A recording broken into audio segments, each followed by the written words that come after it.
The next item of business is a members' business debate on motion 3637 in the name of Mike Rumbles on Blackhillock to Kintore transmission line.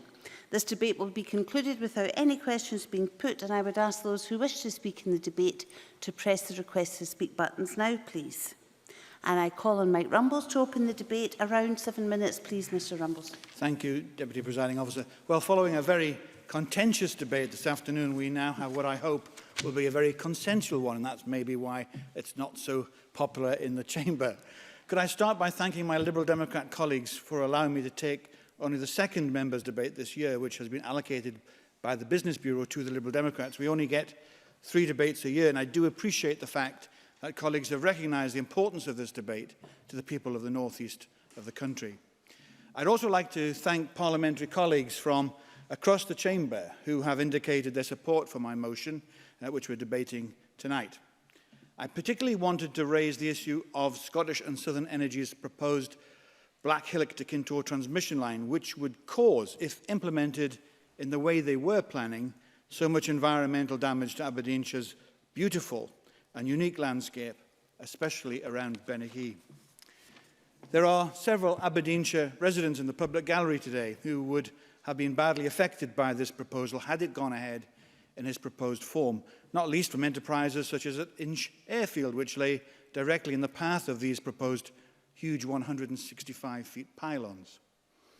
I'm using the past tense to describe this problem because no sooner had the Business Bureau programmed this debate than I received an email from Scottish and Southern Energy informing me that the National Grid had told SSE, quote, not to proceed, unquote, with this proposal. That was very welcome news, to say the least. But there was a word of warning here, as it also said that these decisions by the National Grid are reviewed annually, and there is a possibility that these plans could come back at some future date. That's why we're proceeding with this debate. There is a real concern that although this grid connection, with its threat of huge pylons surrounding Benaghy, is not now proceeding, the National Grid could, as I say, in future years change its mind. That's why I'm focusing on suggesting simply a one-word alteration, one-word change in Scottish planning policy, which would, if implemented, undoubtedly improve the environment around our wonderful landscapes in Scotland. The current Scottish planning policy states that consideration should be given to underground grid connections where possible. It would be immensely helpful, Minister, if that word consideration could possibly be replaced by the word preference. Now, the current word consideration gives companies an awful lot of wriggle room. If consideration was replaced by preference, then companies would have clarity over what was expected of them. I know the Minister is aware of the unanimous vote by all parties in the Welsh Assembly on the 18th of January, which said, and I quote again, there should be a preference for underground cables or alternatives rather than electricity pylons in any new or current developments in Wales by the National Grid. I think and I hope that the Minister will agree with me that this is a very reasonable position to take, especially as technology has moved on tremendously in recent years. New technology, already used elsewhere in Europe, based on high-voltage DC transmission, now makes the act of burying cables a feasible option when it wasn't so much before. It's a more efficient way of carrying the variable power from our renewable energy sources. I believe, and I hope you'll agree, that it's important to stress that I'm not asking for the undergrounding of all electricity cables on the National Grid. I'm not doing that. That would be unreasonable and unrealistic. What I am asking for is for the Minister to respond at the end of the debate to say that he will indeed examine the possibility of this one-word change to Scottish planning policy. I'm not asking for a decision today. I'm just hoping that he'll be responsive enough to say that he's going to look at this. I'm sure the Minister will agree that there aren't many debates like this where he's asked just to really examine a one-word change in Scottish planning policy, but there we are. I certainly believe that this is not a party political issue. It's an issue where we can all rally around for the sake of the communities that we represent and for the protection of our wonderful Scottish landscape. If this can be agreed on an all-party basis in Wales, then I'm sure that we should indeed be able to agree it on an all-party basis here in Scotland too. Thank you very much. That was very succinct, Mr Rumbles. You got everything said. Well done. Caught me unawares. I now move to the open debate. And I call Richard Lochhead to be followed by Alexander Burnett. Speeches around 4 minutes, please. Thank you, Deputy Presiding Officer. Can I begin, as is customary, by congratulating Mike Rumbles on securing this debate. And it's not often that tabling a motion has such immediate impact with the cancellation of a major infrastructure project. So I congratulate him on his influence. I don't know if it's the influence of his pen or whether it was coincidence, but here we are in changed circumstances having this debate. But nevertheless, some of the key points that Mike Rumbles makes do deserve the attention of the Parliament and of ministers as well. I'm primarily speaking, of course, as the MSP for Murray, because the Blackhillock part of the motion is next to Keith in my own constituency of Murray. And had this particular development gone ahead, it would, of course, led to the marching through the Murray countryside of rather large pylons. And no doubt that would have led to a lot of concern locally had that gone ahead. In fact, I visited the Blackhillock substation just 3 or 4 weeks ago, and I had a briefing from SSE on the huge investment taking place there at the moment to rebuild it and expand it. And the existing substation has been dwarfed by this massive complex that's now being completed there to cope with the massive renewable energy potential from the north of Scotland, which of course has to move down to the main centres of population. I was taken outside the building and I asked what size will the pylons be of the new corridor that's being proposed that goes ahead, and I was shown the biggest pylon in the area and told that the new pylons would be as big as that under the new development. So at that point, of course, I thought to myself, this is going to be quite a big issue in Murray if this corridor goes ahead. I just want to raise a couple of quick points. Firstly, the presence of the Blackhillock substation, which I'm told is one of the biggest, if not the second biggest, substation in the whole of Europe now that's been built at Keith in Murray, means that effectively in the future it will be a magnet for many more developments coming into the area.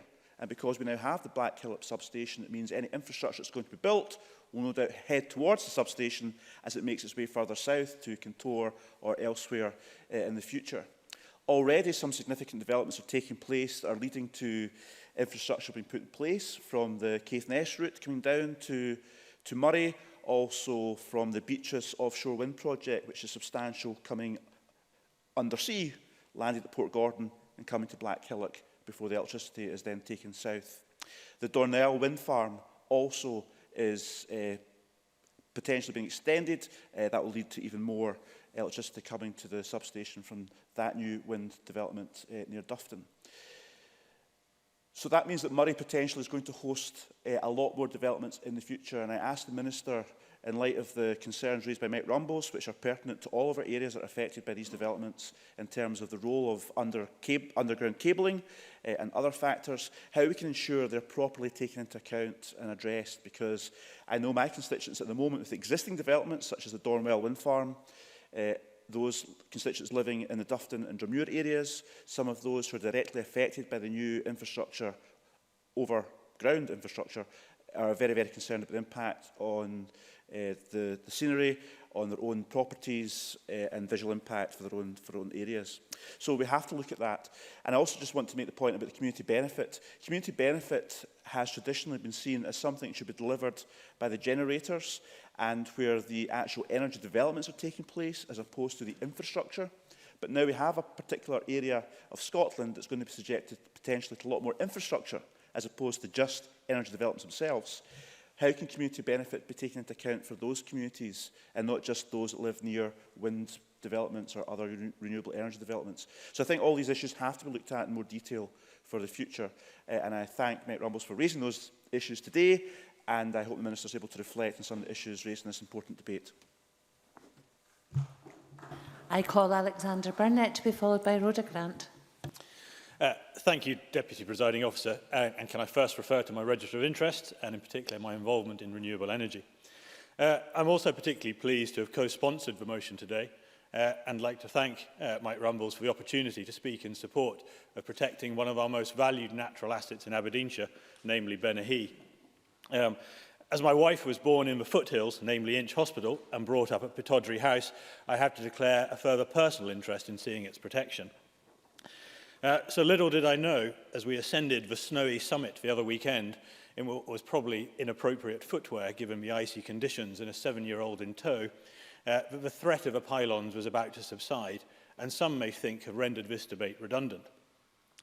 But I need to stress that this is far from the case, and the issues that arose during this matter are still very much alive and need addressing. Now, the obvious issues, such as landscape impact and the impact on businesses, is clear for all to see, no less than that on Inch Airfield, already mentioned, and represented by my constituents Ken Wood and David Sadler. Now, this is an airfield that's operation would have come under serious doubt if the pylons had gone up with the need for a 3-kilometre exclusion zone. And I'm afraid, Deputy Presiding Officer, that this was only one case of the many that got in touch. So whilst the publication of a new National Grid's Networks Options Assessment is good news, we could have a different answer in a new NOAA report next year, and that is simply not good enough.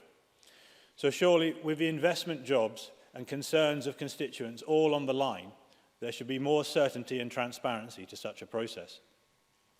Or even better, the process should allow better alternative solutions to be considered.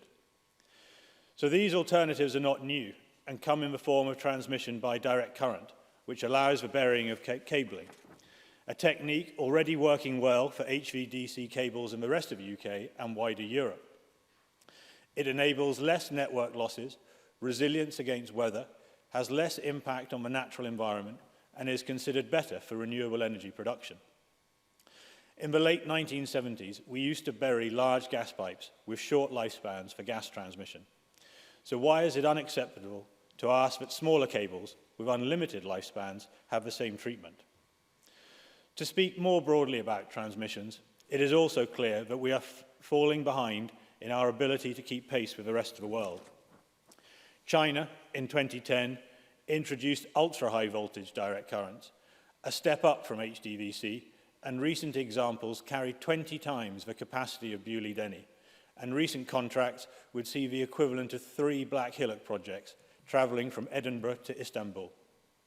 So we are literally miles behind international transmission companies.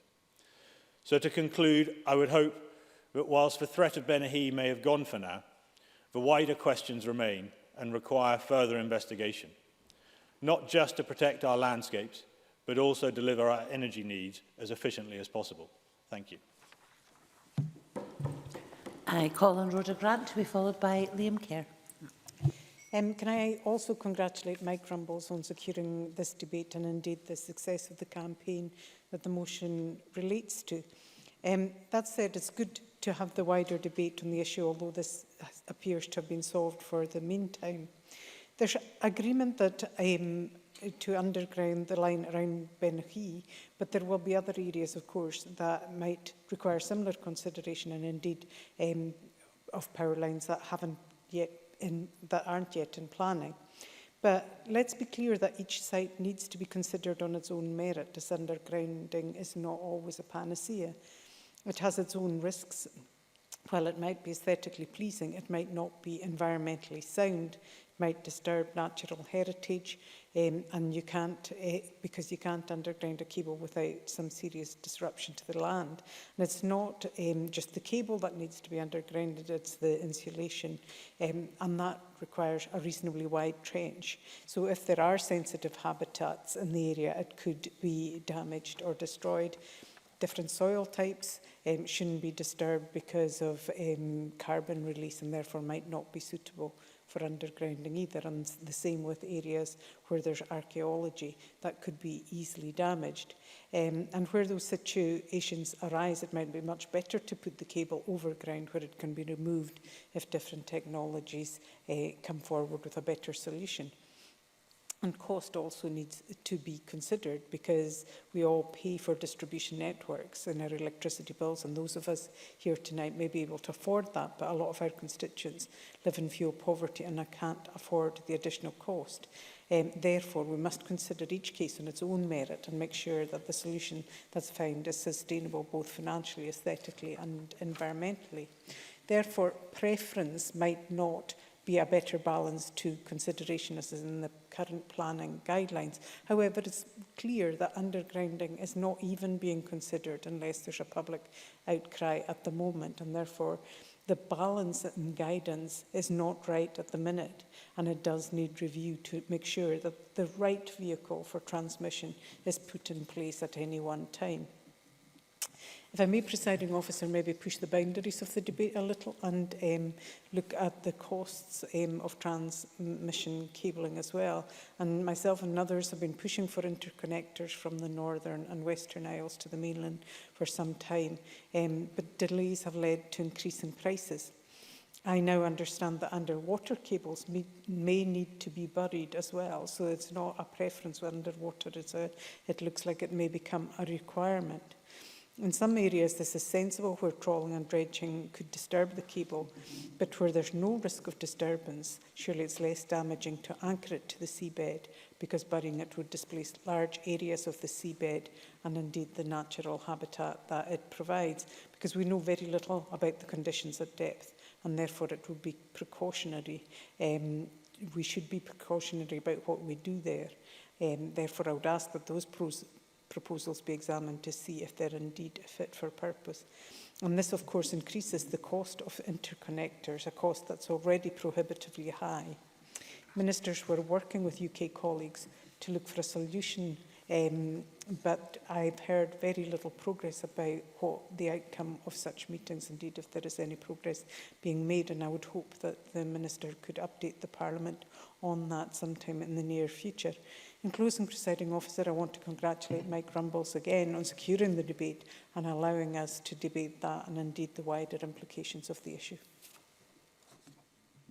And the last of the open speeches is Liam Kerr. Thank you, Deputy Presiding Officer. I'm very pleased to be permitted to speak in this debate, and I'm also grateful to Mike Rumbles for securing it. The opening line of the motion is instructive. The concern that has been expressed by communities in proximity to the proposed Blackhillock to Kintore transmission reinforcement regarding visual impact. It is a concern that is easily recognised. The construction of a 40-mile-long, 165-foot-high corridor of electricity pylons through some of the most iconic and beautiful landscapes in the northeast of Scotland must always be treated with caution and the most intense scrutiny.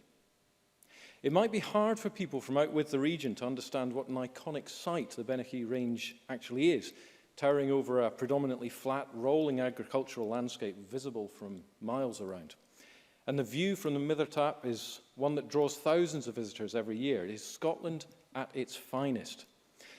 And so I'm delighted that the recent publication of the National Grid Network's option assessment has recommended that the development does not go ahead, at least in the near future. Yet what is most encouraging to me, as one who values community and local action, is that when it was called upon to act, the community stepped up. This is clearly a victory for people power, and I too would like to welcome the members of the community to the Chamber. Just a few of the hundreds who for many months have been campaigning hard to make sure the proposal didn't get through. I say campaigning hard, that is not the half of it. I can say from personal experience, as I'm sure we all can, that my email inbox left none of us in any doubt of the strength of feeling. And it is they who deserve the credit for the decision. It is they who kept the pressure on the National Grid, on SSE, who flooded the mailboxes and inboxes of us, their elected representatives. The American anthropologist Margaret Meads famously said, "Never doubt that a small group of thoughtful, committed citizens can change the world. Indeed, it's the only thing that ever has." And I think it is important to acknowledge that SSE do seem to have accommodated the calls reiterated in Mr. Rumble's motion for effective community consultation and the importance of incorporating feedback as a means for addressing such concerns. But of course, as Mr. Rumble's made clear, this is not necessarily the end of it. The Network Options Assessment merely makes a recommendation and can be reviewed. The NOAA is an annual process. A recommendation can change year on year as generation and demand scenarios change and transmission development plans evolve. As such, a signal to stop or delay in 1 year might become a recommendation to proceed in later years. It is far from over, and the Kintore route remains SSE's preferred corridor. So the motion is right to highlight possibilities for substantial change and mitigation. Underground and undersea cabling in use across Britain and Europe is more reliable, as Alexander Burnett has detailed, and has less impact on the natural environment. This has been recently recognised by the Welsh Assembly, which only 2 weeks ago, on the 18th of January, unanimously passed a motion calling on National Grid to favour undergrounding when developing new transition programmes in Wales. But I do think Rhoda Grant made important points on this regard, and I hope the Minister will consider those. No one doubts that there is an increasing demand on the electricity delivery network in the northeast of Scotland. Mr Lockhead, I thought, made very important points that by 2024, a huge amount of additional power will be channeled to Blackhillock for distribution throughout the network. It will come from Shetland, Orkney, the north of Scotland and the Moray Firth, and it's likely to overwhelm the existing 275 kV lines south. A new solution is required. But by supporting this motion today, we are providing a voice to the local communities who simply ask for a more imaginative solution, one that complements and maintains the landscape, one that doesn't threaten the tourist industry and doesn't threaten the quality of life for people in the region. Thank you. I now call on Paul Wheelhouse to close Mr Rumble's debate. Around 7 minutes, please, Minister. Thank you, Presiding Officer. And firstly, I'd like to thank the Member for North East Scotland, Mike Rumbles, for raising this motion today. I hope my cold doesn't affect people's ability to understand me, but this motion follows on from the parliamentary questions on the same subject answered by the Minister for Local Government and Housing and myself last week. As the Minister for Business, Innovation and Energy, it would be inappropriate for me, as someone who's involved in the consenting process, to express a view on the proposals themselves for an overhead line that may come before Scottish Ministers for determination in the future. But as the member has outlined in his own opening remarks, it is now in the public domain that the proposals referred to in the motion have been recently reviewed by National Grid under their annual network options assessment, and it has been recommended that the transmission company does not proceed any further in developing its proposals at this time. The member has asked Parliament to note the motion passed by the Welsh Assembly. Indeed, that's been picked up by other members, Liam Kerr and others, on the 18th of January of this year. I can confirm the Scottish planning policy published in 2014 does, as Mike Rumbles indicated, already state that consideration should be given to underground grid connections where possible. I have noted, however, Mr Rumbles' point, and indeed that of other members present, Mr Lockhead and Mr Kerr and others, on this point, and will undertake that I will reflect on the points that have been raised. I can make no promises at this point in time, but clearly I will listen to the views that have been expressed today. But Scottish planning policy is clear that international, national and indeed locally designated areas and sites for landscape and nature conservation should be identified and afforded the appropriate level of protection and development plans.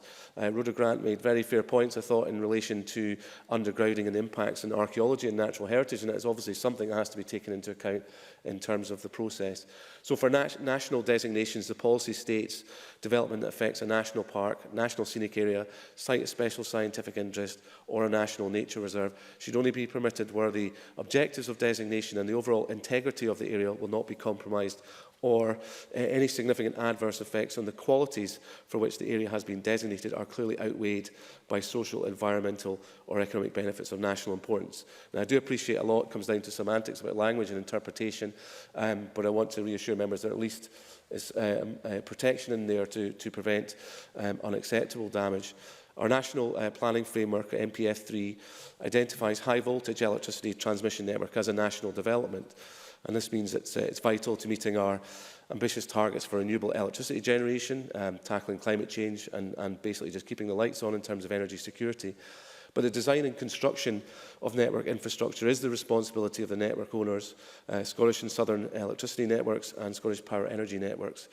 And this is done in conjunction with the system operator National Grid. As electricity network costs are recovered from existing and future electricity bill players, it is the role of the regulator Ofgem to scrutinise and approve network investment plans in order to protect consumer interests. However, having said that, I note the concerns expressed by Mr Rumbles and indeed other colleagues such as Richard Lockhead, Alexander Burnett and others regarding the degree of community consultation. And I want to reassure members that we very strongly value and indeed expect full commitment to community consultation. Scottish ministers require that any application for electricity infrastructure from transmission companies provides detailed evidence of community consultation, and I expect that consultation to be meaningful. The application must also demonstrate how consultation has informed the applicant's preferred options and clearly explain what mitigation measures they have identified to address the local community concerns. And I will pay heed to such matters in my own deliberations going forward. I do note the points that Mr Lockhead made very fairly, I think, around where you have a substation of the scale that's proposed, or indeed in other sites across Scotland, taking into account the wider impact of other infrastructure connecting into that. And so I will ask officials to give me some briefing on the sites of that nature, just to look at the points of detail around policy in that respect. But I want to thank the member, Mr Rumbles, for providing me with an opportunity to outline how Scottish Government policy already supports and protects areas with national designations, to provide an overview of the planning and regulation of electricity networks, and to highlight the importance of the Scottish Government's commitment to involving local communities in decision-making. We do understand that the transmission company had envisaged submitting an application, regardless of whether it's Mr Rumble's parliamentary motion or other drivers. In relation to the proposals stated in the motion, this was due to be presented no earlier than 2019. But as National Grid has now indicated that development of these proposals is not optimal at this point, my officials will continue to engage with the network companies to discuss all engineering options, including overhead lines, undergrounding, subsea cables, which a number of members have referred to, and I think of a particular interest, and ancillary technologies. And regarding subsea cables themselves, I take on board the point that Rhoda Grant has said. I want to reassure her around our intentions around the islands communities in particular. That I expect this to be on the agenda at COHI this coming week. A discussion around energy strategy and issues to do with interconnection with the islands has been something that has been a hot topic for engagement with the island authorities and indeed the UK government. But I do take our point around environmental impacts there as well. It's not always a straightforward process, but we obviously look very carefully at the impact of subsea cables being laid. But they do generally provide what is deemed to be a pretty good solution to connecting infrastructure of this kind. I would say this in general to all members, that they may wish to, including Mr Rumbles, that they may also wish to arrange their own meetings with National Grid, and I can certainly ask my officials, for those who aren't familiar with contacts for National Grid, I appreciate some colleagues probably do have access to that, to give relevant contact details to you, so you'll be able to take forward your own meetings. But I once again thank Mike Rumbles for bringing this important issue to the Chamber today. I want to reassure members that we will always take into account the views of communities in these matters, and I will look to work with members across the Chamber to make sure our policy is always as supportive as we can be of communities' concerns. Thank you very much. I close this meeting.